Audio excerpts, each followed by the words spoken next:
Hello, this is Sandat here, and welcome back to the Soundcast, episode 11. Today we'll be talking about Power Rangers Ninja Steel, episode 1. I wanted to just kind of discuss the episode. It aired last Saturday, and it is now Friday, so episode 2 will be airing shortly, in a few hours, actually, about 12 hours or so. But here we are at the point of we have a new Power Rangers season. I wanted to talk about it. I was going to delay last week's podcast to talk about Ninja Steel right after it aired, but then the movie trailer dropped, and I wanted to talk about that more. But here we have Ninja Steel. Now, people were online. I thought it was kind of unfair that there was like harsh judgment towards Ninja Steel because people didn't like Dino Supercharge, and they thought, oh no, it's going to be more of the same. It's like, well, it's a different show, it's a different cast, it's different writers, it's a fresh start. Just because Turbo and In Space are produced by the same people, did people think that In Space was going to be bad as Turbo? Who knows? Not the thing that I think we need to worry about. Each season should be given a fair chance, regardless of the one that came before it. So here we are at Ninja Steel. This was somewhat of a slower pace than usual for Power Rangers, but at the same time, really quick paced. It was one episode, and we got 3 of the Rangers introduced. The other 2 were seen briefly, but not actually as Rangers. So it's kind of an interesting start. It's kind of like how Dino Charge introduced 2 Rangers at first and then added the rest of the team later. But let's just forewarn everybody. This is full spoilers. Not really much I can talk about without spoilers. So spoilers for Ninja Steel. So basically, we get introduced to a lot of the characters. We didn't get much screen time for Calvin or Haley. They were there briefly. Calvin was working on a yellow truck, and Haley had a white dog. I kind of feel like that's going to lead into their Zord creation. Just saying. But we also got introduced to Preston, who is a magician. And honestly, I'm pretty impressed that he was able to switch into a dragon costume instantly. That was pretty impressive, and I'm not sure how he did that. So, if they're going to be having him be a magician, I think that's a good way of doing it. He's also kind of bumbling a little bit. He's not like an idiot, but he's just kind of, I don't know, he kind of stumbles through things, which is relatable in a lot of ways. Because I barely survive life, honestly. But no, Preston's pretty cool. I think he's probably going to be one of the better developed characters.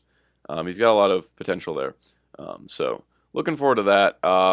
Then there's Sarah, the Pink Ranger. She is awesome. She built her own hoverboard. She's got a train obsession. She's really cool. She's a new girl to the school, so it kind of adds a new dynamic. And she looks really cool. She was flying around this hoverboard she made. And then we had the 2 dumb people, the jock and the over stereotype nerd. I don't like those 2 characters at all. We had like 5 minutes of screen time with them, and I hated them the whole time. So there's that. They could turn into something interesting if they decide to do that, but they're probably just there for comic relief and not much else. But then again, Power Rangers has surprised me before with their comic relief characters, because there's Bulk and Skull. But it kind of took like 3 seasons for them to get to like really good point. So who knows? We'll see how this goes. But there's them. And that's basically our Earth crew. But then we have Brody. Brody has a missing father, so we're doing that again. Hopefully it doesn't take as long as it did in Dino Charge. And he also has a brother who is somewhere, and I'm theorizing his brother's going to be the Gold Ranger.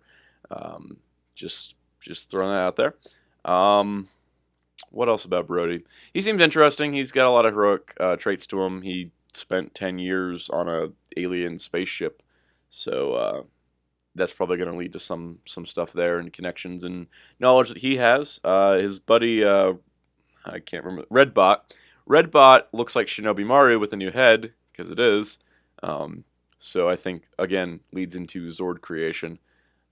It's all kind of foreshadowed. I think most of it was foreshadowing of Sarah's hoverboard looked like her train Zord, the yellow truck, the white dog, Preston turning into a dragon, and Brody having a robot ally who has jet boots, which is the most handy thing ever.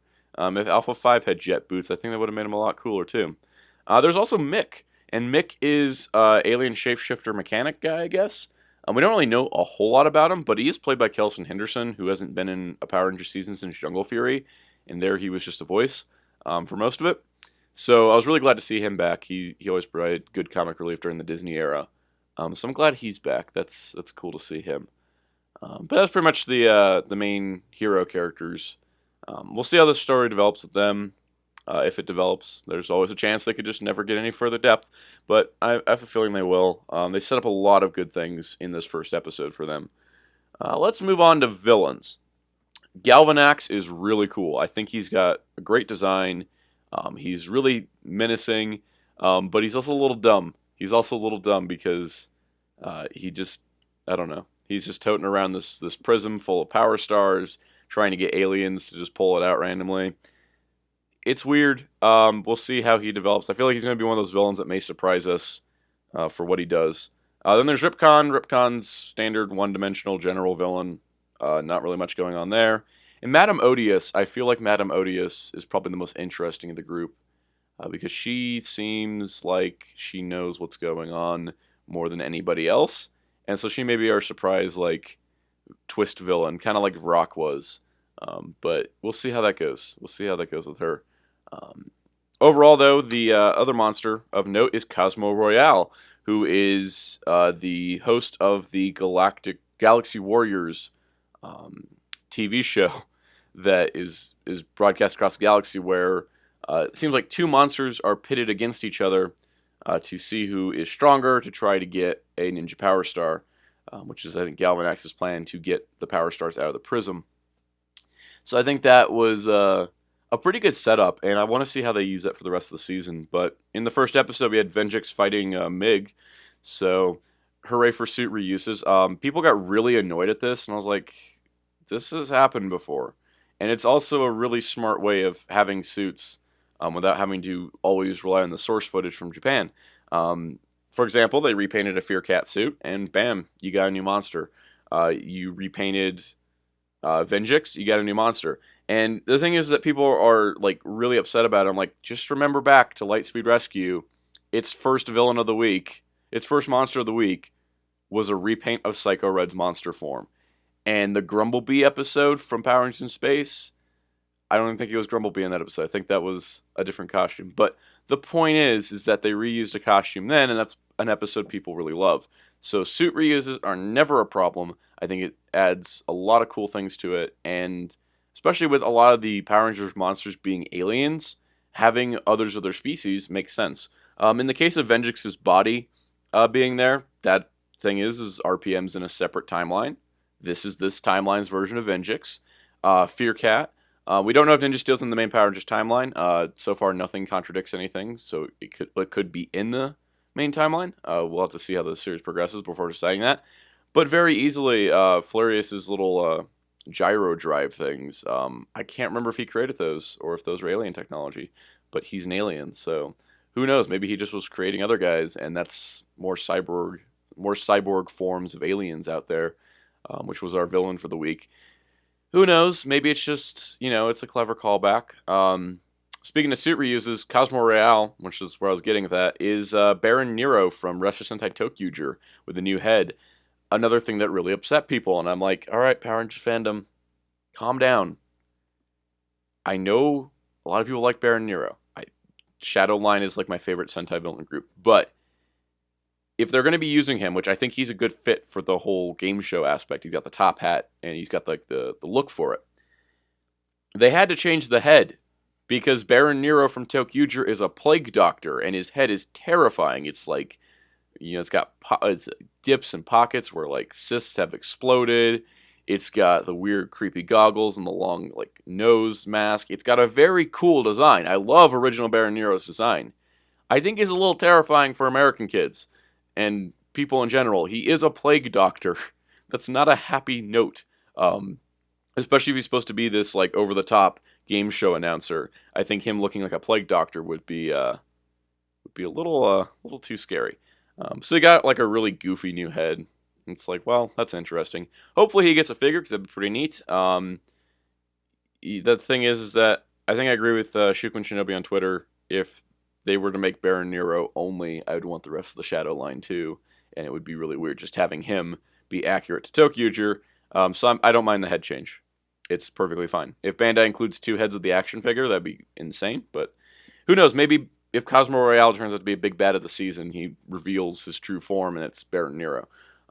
But we'll see how that goes. But I don't think it's much of a problem. I think it was probably a smart decision to not have a Plague Doctor on a Power Rangers show that airs on Nickelodeon. Just saying.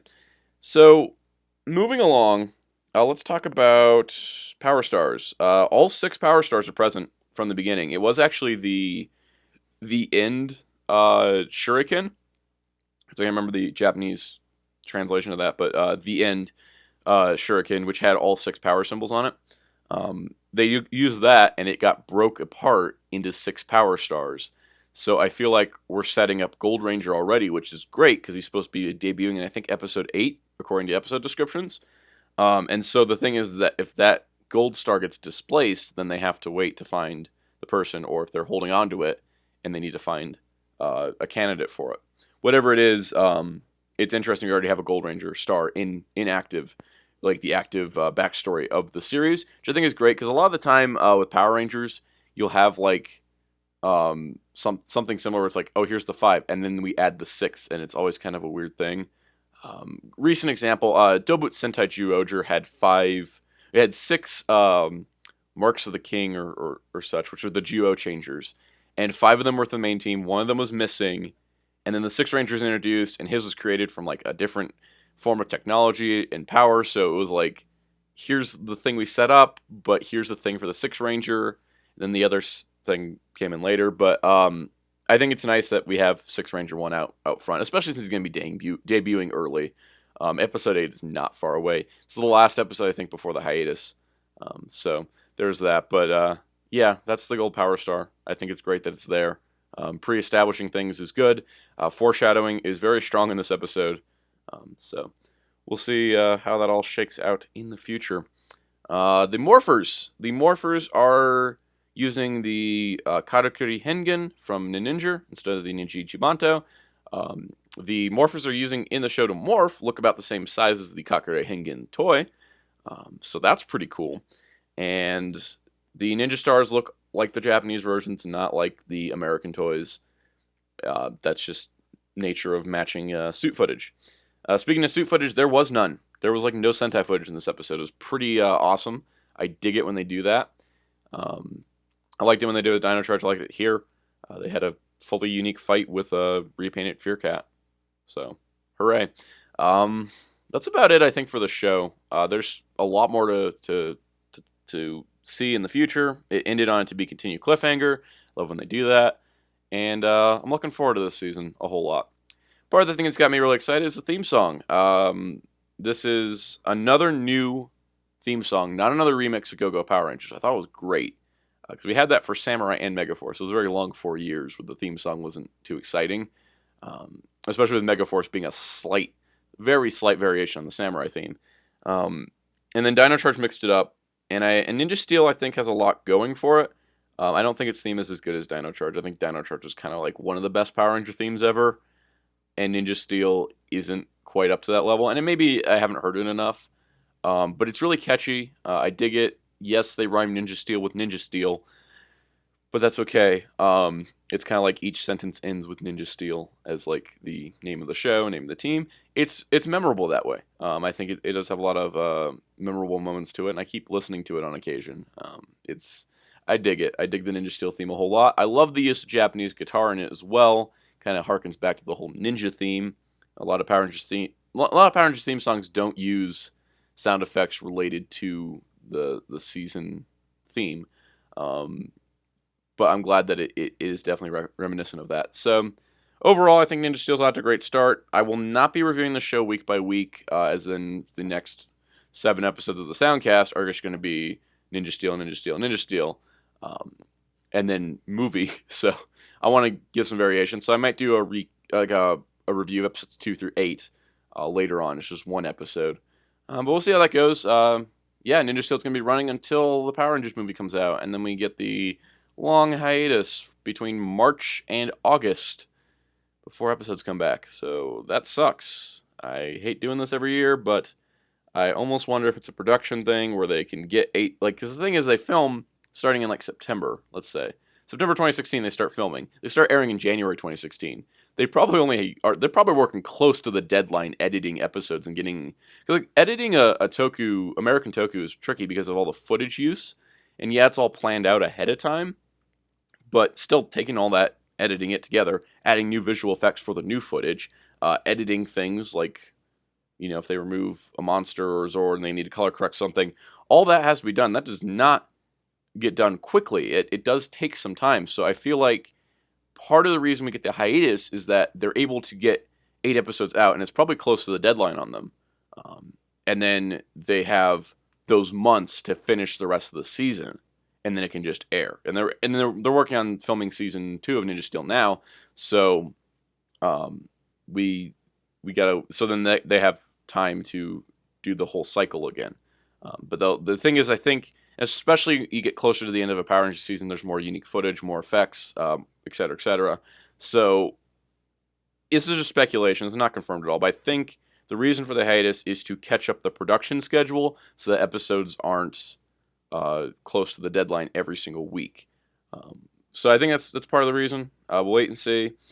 But yeah, that's Power Rangers Ninja Steel Episode 1. This was the Soundcast for this week. Episode 11. So stay tuned for next week. I don't know what the topic will be yet. We'll figure it out later. Subscribe to catch Soundcast every Friday, and several Sound Out reviews during the week. I managed to put out 4 videos this week, including this podcast. So that makes me proud of myself, because I actually committed to something. And now that the Geodra reviews are done, I got other things coming up, like Voltron Legendary Defender, Legendary Voltron, as well as a couple SH Figuarts and some other things related to Power Rangers, like things that rhyme with Ninja Steel, and all kinds of cool stuff. So make sure to subscribe for more of that. And also leave a comment below, tell me what you thought of the first episode of Power Rangers Ninja Steel. Until next time, this is Sound Out saying goodbye.